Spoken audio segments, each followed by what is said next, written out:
Bismillahirrahmanirrahim. Alhamdulillahirabbil alamin wassalatu wassalamu ala asyrafil anbiya'i wal mursalin wa ala alihi wa ashabihi ajma'in. Amma ba'du. Maaf pesan. Oh, enggak. Walaupun tak ada siapa pun nak masuk Isam ni, yang risau. Okey, kita kata semalam kita bincang tentang riwayatul Al-Quran, kemudian mudabbaj. Lepas mudabbaj kita bincang pasal riwayatul akabir anil asar, dan antara furuk kepada ini adalah kita panggil sebagai asar. Antara perbahasan yang menjadi furuk kepada ini adalah as-sabiq wal lahiq, yang mana jarak antara as-sabiq dan lahiq itu terlalu jauh lah. So kita menyangkakan mereka itu tak mengambil riwayat daripada seorang syekh, seorang yang sama. Kemudian kita bincang pasal perawi muhmal. Kemudian kita bincang masalah man haditha, thumma nasi, dan musalsal. Okey. InsyaAllah hari ini kita masuk pada satu benda yang agak penting, iaitu syarul ada' wa kaifiatut tahammul. Kenapa dimasukkan benda ni sekali? Maksudnya nak pairkan. Sebab benda ni kita katakan benda ni datang sekali. Maksudnya bukan datang sekali, maksudnya mulazamah kita kata. Maksudnya kaifiatut tahammul yang berbeza akan memberi kesan kepada sirah adab yang berbeza. Kalau dia tahammul macam ni, so cara dia nak adab macam ni. Okay, first kita nak tahulah adab tu apa, tahammul tu apa. So dalam suatu majlis tahdith maksudnya majlis membaca hadis. Dalam suatu majlis membacakan hadis, akan ada syekh dengan anak murid. So syekh membacakan hadis, kita panggilkan syekh itu sebagai telah melakukan adab, dia menunaikan hadis dia. Ini tak silap kita ambil daripada hadis thumma adduha kama tahammala. So nanti nak cek balik, dia ambil daripada hadis ni. Hadis ni ustaz kami di Jamiah ada sebut waktu kami belajar tentang dhabit. Nanti anda tengok balik macam mana hadis dia. Tapi memang dia sebut dengan lafaz adda, menunaikan. So kita faham apa yang dimaksudkan dengan adab dalam mustalah hadis ialah cara perawi itu meriwayatkan hadis. Maksudnya sirah ni maksudnya kalimah yang digunakan untuk meriwayatkan hadis kepada anak murid dia. Adapun anak murid yang mendengar hadis tu, dia mengambil hadis betul. So anak murid tu sedang tahammul. So kita nak bincang pula macam mana anak murid tahammul hadis. Macam mana anak murid tu dia ambil hadis daripada syekh dia. Adakah dengan cara dia membaca kitab kepada syekh dia, ataupun dengan dia duduk depan syekh dia, dia dengar satu-satu kalimah syekh dia, atau mungkin dengan ijazah, wijadah dan selainnya. So kita nak bincang tu. Dan kita akan iktimad, sebab kalau kita akan iktimad kepada apa yang dalam nukhbah lah. Sebab nukhbah cuma menyebutkan benda ni dengan sedikit. Kalau antum belajar kitab yang lebih tinggi, atau mungkin dalam taisir pun ada kot, tak pasti. Tapi kalau hatta ba'ith hafiz pun bincang benda ni panjang lah, ba'ithul hafiz. Tapi dalam nukhbah benda ni bincang secara pendek lah, tak memanjangkan, tak menyebut khilaf-khilaf macam ni untuk adab, boleh tak adab macam ni untuk kaifiah tahammul macam ni, adakah diterima kaifiah tahammul macam ni. Kita tak bincang lah secara mendalam. Tu boleh baca lah sama ada atas tariqah. Mungkin baca kitab-kitab yang ditulis atas tariqah Ibn Salah, seperti Ba'ith Hafiz, Taqrib ataupun Tadrib dan selainnya. Okay, kita masuk. Bismillahirrahmanirrahim. Okay, kalau kita tengok pun semalam sebab kita kata kat musalsal, musannif kata wa ini tafaqa ruwatu fi syarul ada'. So kita kata ada munasabah lah kenapa Imam Ibn Hajar terus selepas menyebut musalsal, beliau terus menyebut tentang syarul adab, supaya untuk menerangkan macam manakah itu syarul adab, sehingga boleh berlakunya musalsal dengan syarul adab. Okay. Qala al-musannifu rahimahullahu ta'ala wa nafa'ana bi'ulumihi fid darain amin. Bismillah. Qala wa syarul ada'i, dan sirah ada' itu ila sami'tu wa haddathani thumma akhbarani wa qara'tu alayhi thumma quri'a alayhi wa ana asma'u thumma anba'ani thumma nawalani thumma syafahani thumma kataba ilayya thumma an wa Wah. Okey. Sami'tu yang pertama sekali, nombor satu sami'tu. Kemudian haddatsani, yang ketiga akhbarani, keempat qara'tu alaihi, kelima quri'a alaihi wa ana asma'u, keenam anba'ani, ketujuh nawalani, ke-8 syafahani, ke-9 kataba alayya. Sekejap. Satu. Okey. Cuma okey. Kemudian ain. Okey, kita bincang satu-satu lah. Kita masuk pada maksud dia sendiri dulu. Sami'tu maksudnya aku mendengar hadis. Aku mendengar. Perawi mengatakan aku mendengar. Maksudnya aku mendengar syekhku berkata. Okey. Haddatsani, telah bercerita kepadaku. Haddatsani, seorang lah. Ya kat situ haddatsani fi pada tempat maf'ulun bih. Haddatsani syaikhi, syekhku telah menceritakan kepadaku. Ini kita akan beza. Haddatsani akhbarani, bukan sama ke maksud dia? Okey, kita akan beza. Dia akan ada tafsir dia pada kaifiyatut tahammul nanti. Akhbarani, telah mengkhabarkan kepadaku. Qara'tu alaihi, aku anak murid membaca kepada syekhku, membaca hadis kepada syekhku. Maksudnya anak murid membacakan hadis syekh, contohnya dalam satu majlis. Okey, benda ni banyak berlaku zaman sekarang. Kalau kita tengok, biasanya syekh cuma syarah, syekh tak baca kitab, anak murid yang akan baca kitab. So macam ni lah. Qara'tu alaihi, aku ketika mana aku anak murid, aku membacakan hadis kepada syekhku. Thumma qara'a alaihi wa ana asma'. Kemudian ni dalam majlis yang ramai, orang lain yang baca, kita cuma hadir dalam majlis. Wa ana asma', dalam keadaan aku mendengar. Hal, hal rasanya. Thumma anba'ani, kemudian telah memberi berita kepadaku. Okey. Thumma nawalani, telah munawalah. Munawalah ni syekh serahkan kitab syekh. Syekh menyerahkan asal syekh kepada anak murid dia. Thumma syafahani, musyafahah, dengan mulut menyebut ijazah. Thumma kataba ilayya, syekh telah menulis ijazah kepadaku. Thumma an, okey, kemudian ialah sirah an. Okey, yang kita pernah kata sebelum ni, sirah an ialah sirah muhtamilah. Boleh jadi sirah tu menunjukkan ijazah, boleh jadi menunjukkan sama', boleh menunjukkan arad. Dia adalah satu sirah yang muhtamilah. Wa nahwa. Okey. Fal awwalani, kita tengok kepada matan dulu. Yang dalam PowerPoint kita biarkan dulu. Kita tengok pada yang dalam matan dulu. Fal awwalani, okey, al awwalani mana? Yang pertama dan kedua dah. Sami'tu wa haddatsani.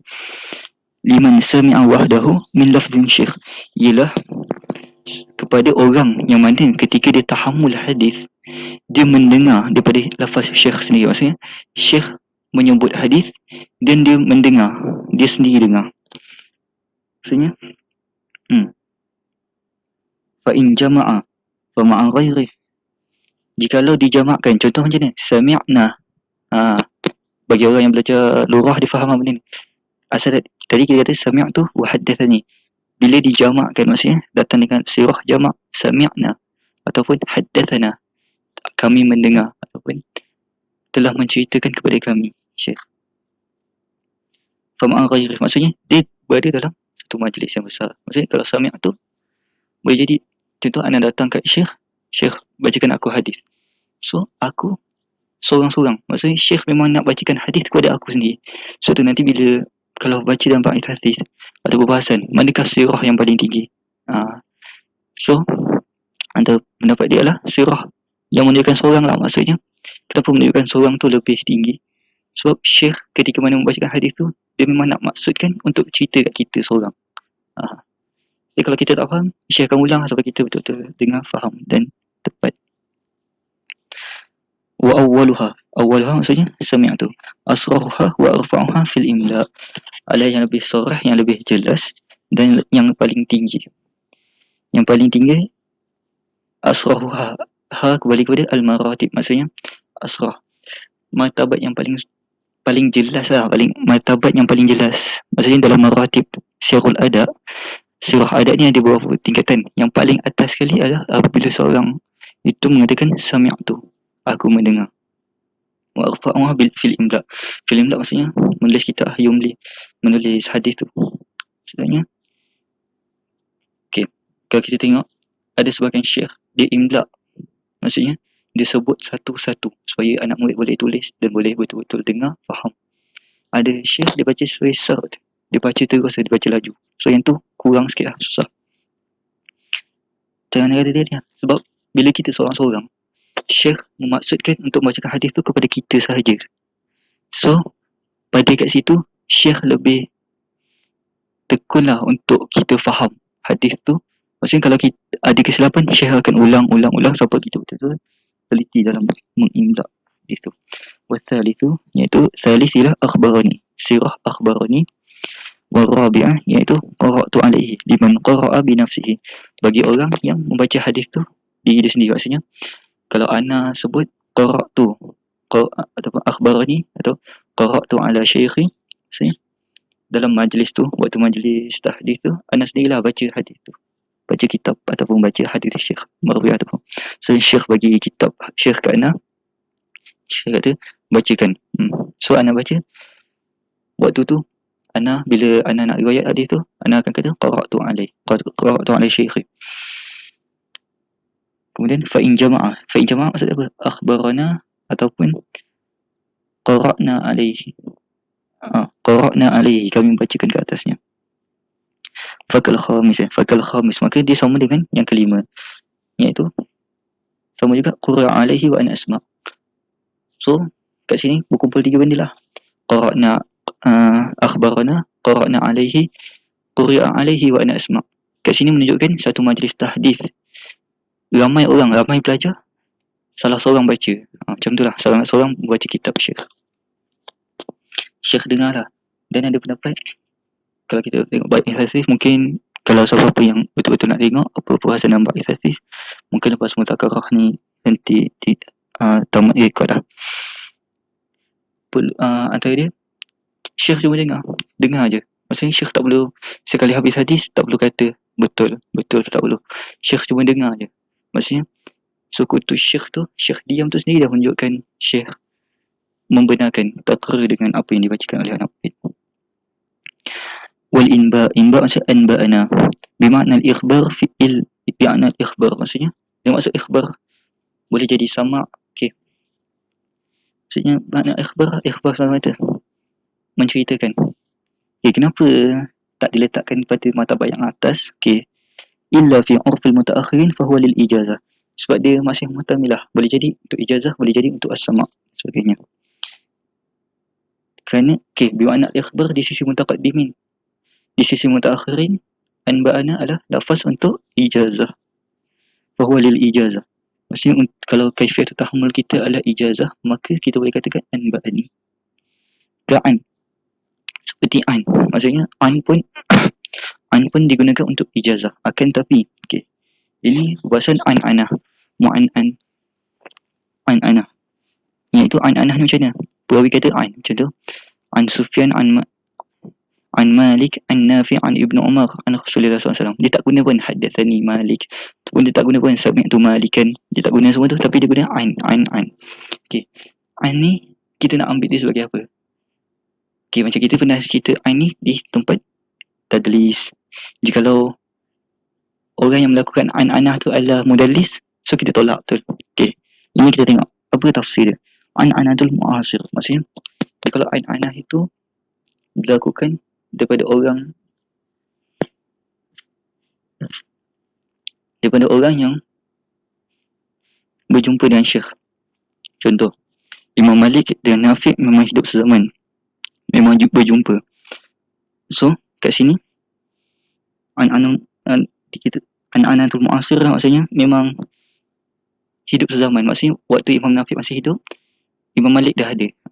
Bukan maksudnya contoh macam Imam Syafi'i dan Nafi' tak pernah jumpa. So kat sini bukan an-anatul mu'asir lah. Kat situ orang yang kata an-anatul mu'asir mahmulatun ala sama'.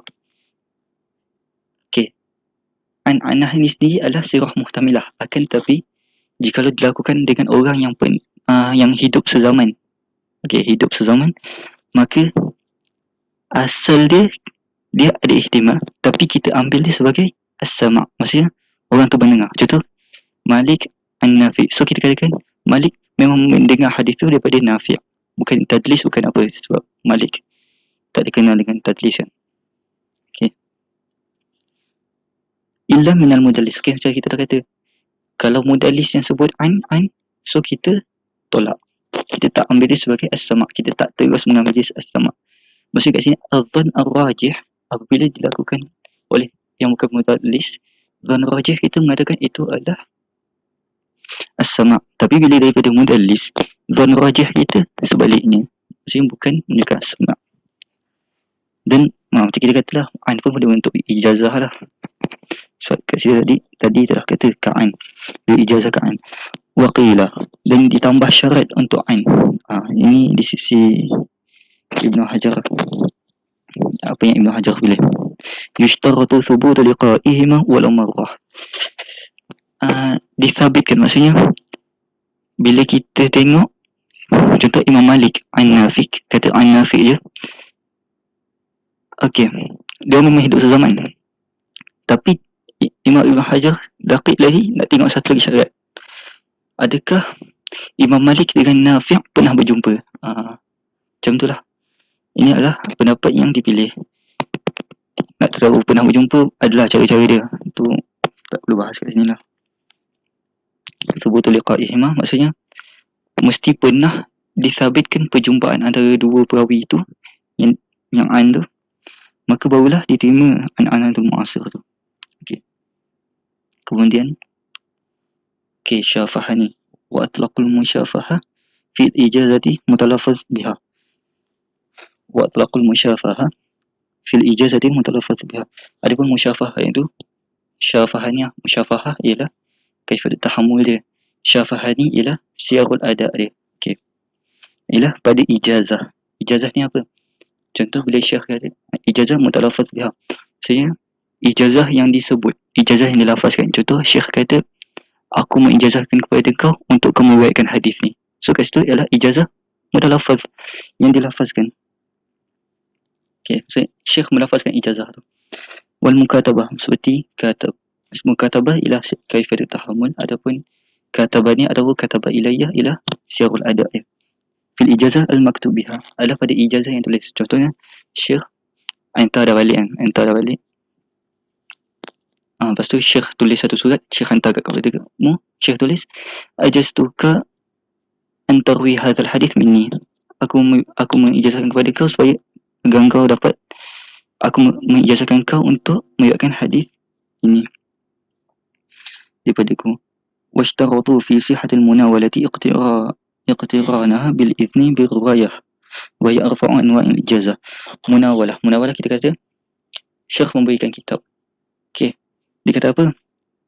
Disyaratkan juga pada munawalah itu adalah ijazah. Maksudnya bukan semata-mata syekh bagi kitab lah. Syekh kata, nah kitab aku. Bukan. Untuk seseorang itu dapat meriwayatkan hadis tu daripada syekh, meriwayatkan kitab tu daripada syekh, ialah bila mana syekh bagi kitab tu, syekh juga kata aku ijazahkan kau riwayat kitab ini. Barulah si fulan boleh meriwayatkan kitab itu.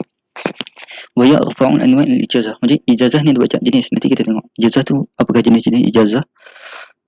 Yang paling tinggi adalah munawalah. Sebab apa? Syekh memberikan kitab dia, maksudnya tinggi lah benda tu. Wa kadza ishtaratu al-idhna fil wijadah.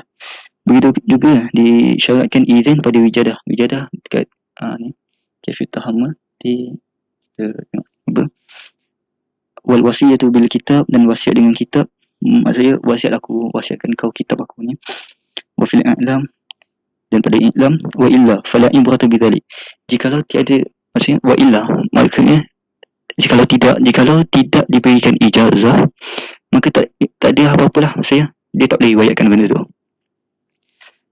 Kal ijazatul ammah, ni contoh-contoh tahammul yang tak diterima.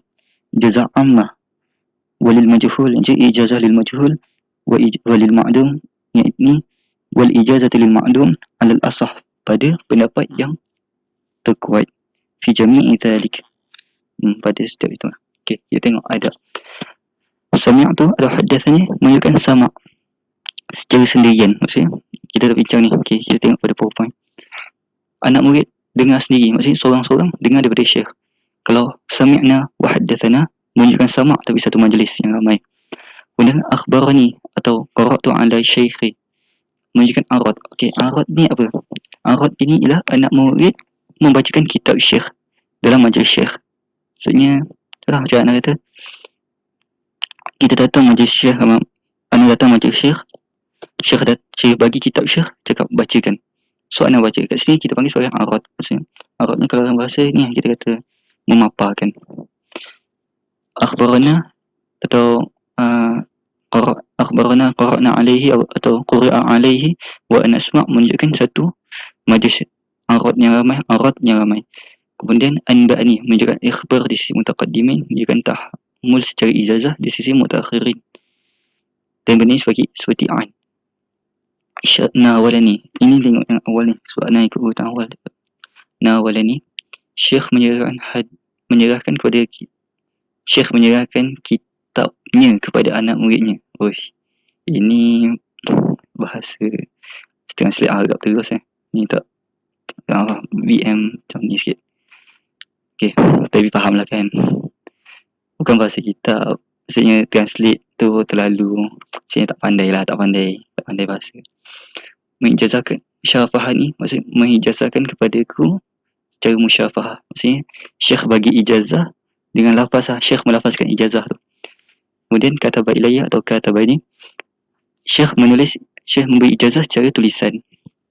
Kemudian an kita kata sirah muhtamilah, pada asalnya. Okay, ni asalnya, maksudnya dhann rajih kita dilakukan oleh orang yang pernah berjumpa dengannya. Okay, ni anak terus rangkumkan syarat sekalian syarat Ibnu Hajar lah, yang Ibnu Hajar pilih. Maka kita ambilnya sebagai sama, kecuali jika disebut oleh mudallis. Kalau mudallis kita seperti mana kita baca dalam bab mudallas, bab tadlis. Okay, kaifiatut tahammul yang diterima berdasarkan nukhbatul fikr. As-sama' itu tahu anak murid mendengar hadis dengan lafaz syekh sendiri, maksudnya syekh yang menyebut sendiri. Arad iaitu anak murid membaca hadis syekh sambil didengai oleh syekh. Kemudian munawalah. Okey, munawalah dia ada iqtiran, munawalah bil ijazah. Munawalah, syekh memberikan kitabnya kepada anak murid sambil ijazah, bersama ijazah. Musyafahah bil ijazah ialah syekh memberi ijazah secara lafaz. Mukatabah kita dah cakap. Okey, wijadah ni macam mana? Wijadah ialah anak murid menjumpai kitab syekh ataupun hadis syekh yang ditulis sendiri dengan tulisan syekh. Anak murid dia tahu, dalam keadaan anak murid pun tahu macam mana tulisan syekh tu. Okey, tu wijadah saja. Maksudnya anak murid jumpa kitab syekh yang ditulis dengan tulisan syekh, dan dalam keadaan anak murid tu tahu bahawa itu adalah tulisan syekh dia. Okey, bil ijazah. Sebab tu wijadah semata-mata lain. Tapi untuk kaifiatut tahammul tu diterima, mestilah ada iqtiran dengan ijazah. Al-wijadah tu bil ijazah apa pula? Sambil dibenarkan untuk anak murid tu meriwayatkan hadis tu. Contohnya, entah pergi store atau maktabah syekh, entah mungkin syekh tak dah meninggal dunia waktu tu, entah pergi kat tu, entah jumpa satu kitab dia kat situ mungkin ada 100 hadis dia yang ditulis. Entah tengok hujung kitab tu ditulis ajastu li fulani, entah ajastu li fulani an yarwi hadzal kitab. Kat situ barulah boleh riwayat dengan wijadah bil ijazah.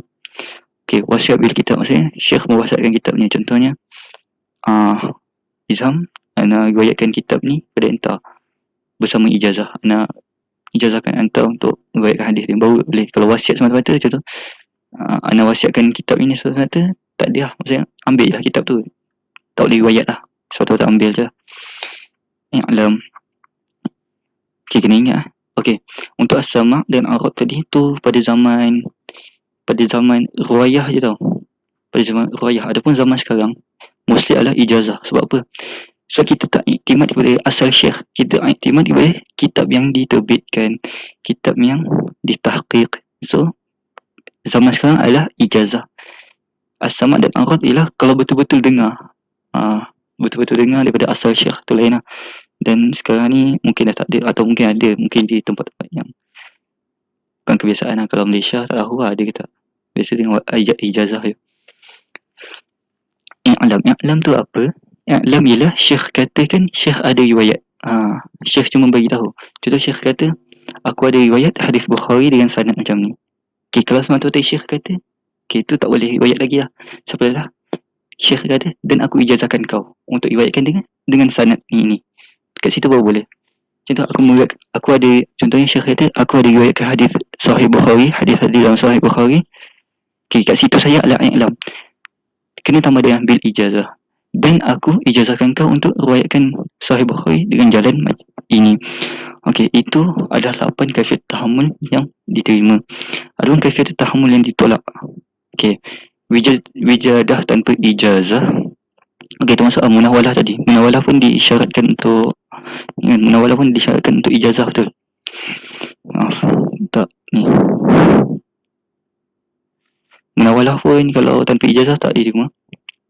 Okay, wijadah tanpa ijazah, wasiat kitab tanpa ijazah, i'lam tanpa ijazah. Benda ni adalah sama dengan ijazah tu ammah. Ijazah ammah pada mana? Pada kita panggil macam ni.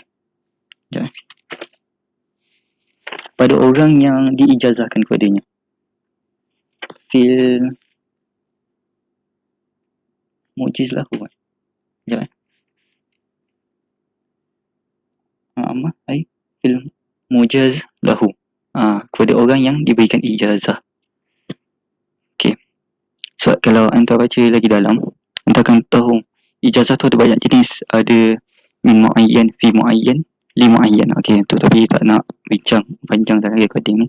Sekarang kita nak kata ijazah ammah ialah orang yang diberikan ijazah tu adalah umum. Contohnya dia kata, aku ijazahkan hadis ni kepada semua manusia. So kat sini tahammul tu ditolak lah. Ijazah lil majhul. Maksudnya tak diketahui. Aku ijazahkan hadis ni kepada sebahagian manusia. Siapa sebahagian tu? Tak ditetapkan. Ijazah lil ma'dum. Ijazah kepada orang yang tak wujud lagi. Contohnya, aku ijazahkan kepada anak kau yang akan lahir. Tak wujud lagi anak tu. Okey. Lil yang ni lil. Sebab dia ada fi. Fi tak ada masalah. Maksudnya, ajaz tu kullama riwayatihi. Aku ijazahkan kepada kau semua riwayatku. Tu tak masalah. Ijazah amma fi makhluk. Boleh yang last. Okey, sikit ni sikit dah. Ni bab nama perawi. Okey. ثم الرواة إن اتفقت أسماؤهم وأسماء آبائهم فصاعدا واختلفت أشخاصهم فهو المتفق والمفترق. Dan perawi itu, jikalau para perawi itu nama mereka sama, nama ayah mereka pun sama, atau dan atas lagi mungkin nama datuk pun sama dan sebagainya, dan atas lagi واختلفت أشخاصهم, akan tetapi mereka adalah individu yang berbeza, maka itu kita panggil sebagai muttafiq wal muftariq. Muttafiq ittifaq sepakat, muftariq berbeza. Muttafiq pada nama, muftariq pada ashkhas. Contoh dia 60 orang perawi nama semua Muhammad bin Ubaid. So kat sini kita panggil sebagai muttafiq wal muftariq. Dan pada muttafiq wal muftariq ni juga dah kita bincang sebagai tentang perawi muhmal. Okey, kemudian mukhtalif wal mukhtalif. Wa in ittafaqat asma'u khattan, jikalau nama mereka sama dari segi tulisan semata-mata, wa ikhtalafat nutqan, akan tetapi dari segi sebutan berbeza. Wal mukhtalif wal mukhtalif. Mukhtalif sepakat juga, mukhtalif pada khat, pada penulisan, mukhtalif pada nutq, pada sebutan. Okey, ashkhas tu komponen berbeza. Contoh dia umarah dan imarah, ain mim alif ra ta mabutah. Tapi satu disebut sebagai umarah bil dam, satu lagi dengan imarah bil kasr. Adapun Ubaidah dengan Abidah, ain ba ya dal ta mabutah. Satu sebagai Ubaidah, satu sebagai Abidah. So kat sini dipanggil sebagai mukhtalif wal mukhtalif.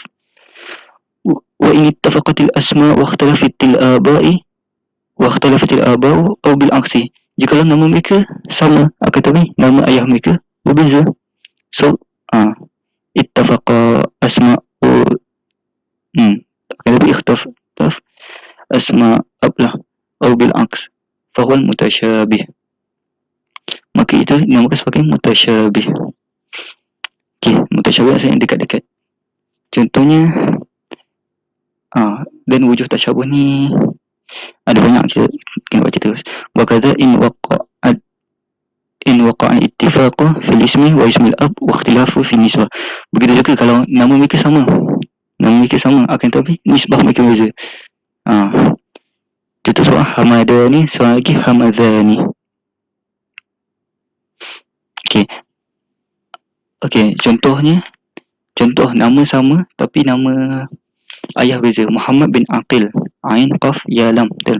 Dan Muhammad bin Uqail, Ain Qaf Ya Lam juga, tapi beza pada baris lah. Okey, kedua Syurah bin Nu'man dan Suraj bin Nu'man, beza pada titik kan. Titik lah. Kalau ditulis tanpa titik, Suraj dengan Suraj dengan Syurah sama je kalau ditulis tanpa titik. Bin Nu'man, nama ayah mereka sama. Ini satu contoh. Satu seorang Muhammad Al-Hamadani, mungkin kita beri contoh lah, tak dengar sangat itu. Muhammad bin Abdillah Al-Hamadani, seorang lagi adalah Muhammad bin Abdillah Al-Hamadani. Tu kalau beza pada nisbah. Okey, ni dibagi Imam Ibn Hajar, dia bawa contoh-contoh tasyabuh yang lain. Wa kadza okey, wa yatarakkabu minhu wa mimma qablahu anwa'un minha an yahsul al-ittifaqu aw al-ishtibahu illa fi harfin aw harfaini. Maksudnya tasyabuh tu berlaku pada dua huruf atau satu huruf je. Contoh Muhammad bin Hunain, ha nun ya nun, dan Muhammad bin Jubair, jaba ya ra. Beberapa huruf je lah yang tertukar. Sebab zaman dulu kita katakan ditulis tanpa titik. So cuba antum tulis Jubair dengan Hunain, atau akan nampak hampir sama nama, hampir sama benda tu, hampir sama lah nama tu kalau ditulis tanpa titik. Awi bitaqdim wa ta'khir, begitu juga taqdim nama, ta'khir nama. Kat sini kita kata boleh berlaku maqlub. Jadi kalau tidak dijaga betul-betul boleh berlaku maqlub lah. Contoh Al-Aswad bin Yazid dan Yazid bin Al-Aswad, dua-dua ni memang orang yang beza. Ini taqdim dan ta'khir. Maksudnya kalau okey, ni pada nama perawi. Kalau kita bincang yang sebelum, jika berlaku benda macam ni, kita panggil sebagai qalbun lah. Qalbun pada nama perawi. Qalbun fil isnad. Al-Aswad bin Yazid, Yazid bin Al-Aswad. Contoh. Au nahwi dhalik. Nak katanya, wujud tasyabuh pun ada yang lain lagi. Banyak wujud tasyabuh. Allah Ta'ala a'lam. Okay, naktafi bihadzal qadr. Maaf lah sebab ana memang nak habiskan cepat. Kalau boleh lusa dah habis. So kita masuk pada khatimah sebagaimana disebut dalam fikr. Subhanakallah walhamdulillah asyhadu an la ilaha illa anta astaghfiruka wa atubu ilaik. Bismillahirrahmanirrahim.